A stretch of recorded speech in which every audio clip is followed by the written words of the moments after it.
So this is when John Cena, I'm going to play the... This is when John Cena comes on the scene. And at this time, John Cena is the WWE's major babyface. So he's like the good old boy. And so The Rock, back in the company at this time, and kicks off their feud. Yes, so in 2011, John Cena was by far the biggest superstar WWE had. This was way before he did any kind of movie, any kind of anything. He was just strictly a wrestler. So when The Rock left to pursue acting full time, John Cena kind of came through the ropes. He was now the main guy. He had a lot of real life commentary on The Rock. So he did what is called in wrestling, it's called a shoot, where he had like real life beef with The Rock. So on and off air, John Cena would talk like mad shit. Oh, I can't curse. You can curse. Oh, I can't curse. Yes, you can curse. Okay. So John Cena would talk mad shit. Yeah. So on and off air, John Cena would talk like just crazy stuff about The Rock, how he never really cared about the fans, how he only used the WWF to get famous, he just wants to be an actor, just like some real hard shit. Damn it, I cursed again. Just some real hard stuff about The Rock, right?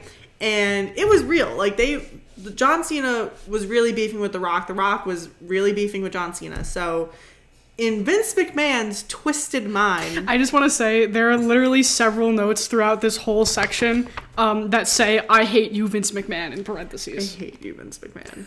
And I hate you so much. Continue. So, Vince McMahon is a twisted individual. And he liked when his employees kind of had some beef. He would use that to further his storylines and to get like views. So he would oftentimes put wrestlers in uncomfortable situations like this. So the biggest wrestler in the company currently at that time was John Cena.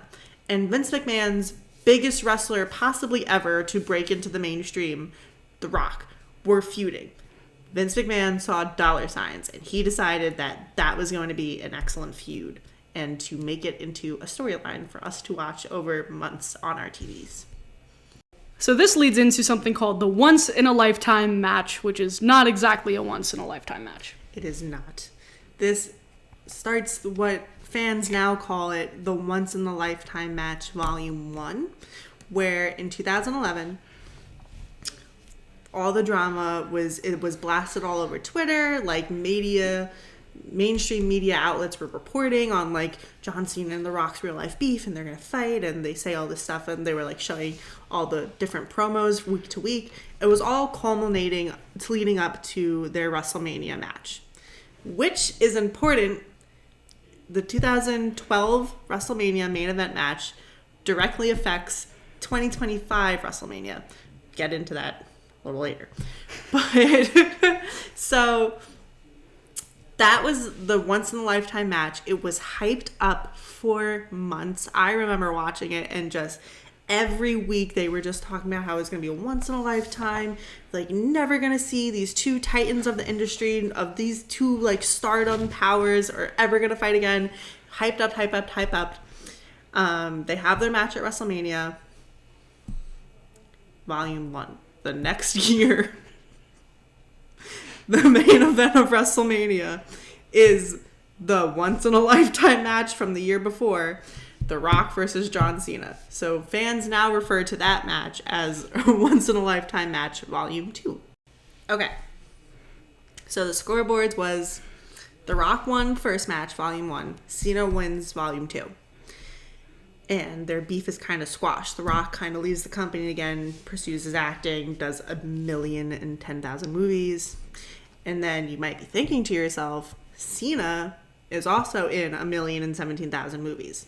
Yes, the irony is not lost on anybody. Cena, in a strange twist of events, kind of mirrored The Rock's career exactly and went from the biggest name for WWE, the biggest superstar that they had. He went to part-time, started doing movies. The Fred movie, I think, was one of his first movies. Started being like an actor, was only there for like the major pay-per-views, a few matches a year, then left pretty much completely to go pursue acting full-time. And now he is one of the most mainstream actors that we have today. So, God bless you now. So, their beef, if anybody cares, is squashed. They're good now. Cena was like, my bad, I kind of want to do exactly what you did, and kind of like owned up to it. So they're all good now. But yeah, John Cena sucks. Okay, why is this important for next WrestleMania? In 2012, there was a wrestler called CM Punk who was just as popular as John Cena at the time. He was actually the WWE champion at the time. He, how do I talk about CM Punk? CM Punk is an enigma. He is an interesting man with a lot of controversy around him revolving around WWE. So in 2012, he was the champ, and how it pretty much has always been is when you're the champion, you get the main event match at WrestleMania. CM Punk had never main evented WrestleMania before.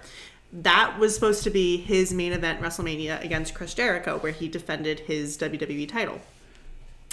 And that's, like, everyone in the company knew that because that's how it's always has been. Cena and The Rock's feud pushed Punk down. You get what I'm trying to say? Cena and the Punk's feud overshadowed the fact that Punk was the champion and completely disrespected Punk, like 100%.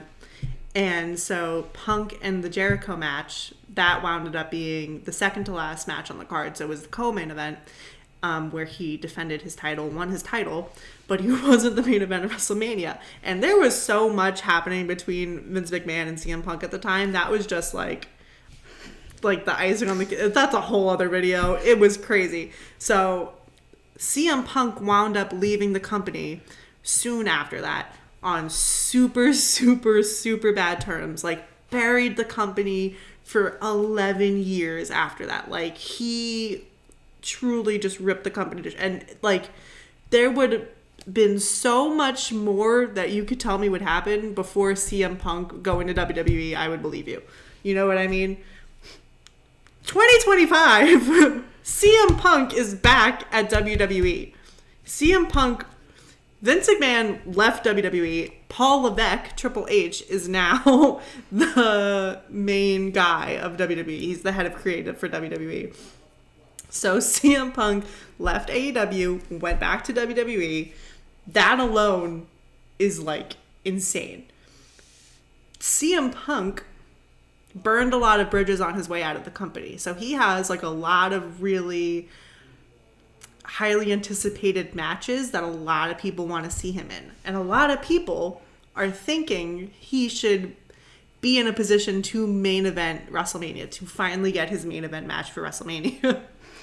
But 2025, John Cena announces that this is going to be his retirement year of wrestling. Which is, I'm laughing because I'm really upset for CM Punk because I know he's very problematic, but in my heart, I'm a Punk girly. You're either a Punk girly or a Cena girly, and I'm a Punk girly. So like, you think the Rock and Cena are gonna? So what I am so positive is going to happen is that Punk has the potential to main event one of the nights of WrestleMania, for sure. Drew McIntyre, Seth Rollins, he has the matches, he has the stuff. That would be such a great story.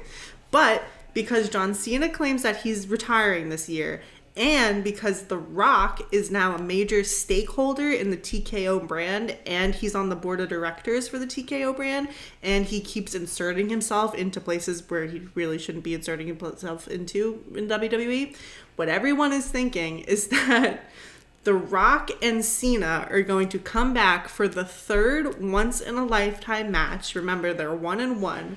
They're going to have the winner-takes-all match at WrestleMania, and they're going to push Punk down the card again, just like they did in 2012, which is super effed up, but I kind of love it. Justice for Punk, man. Justice for Punk.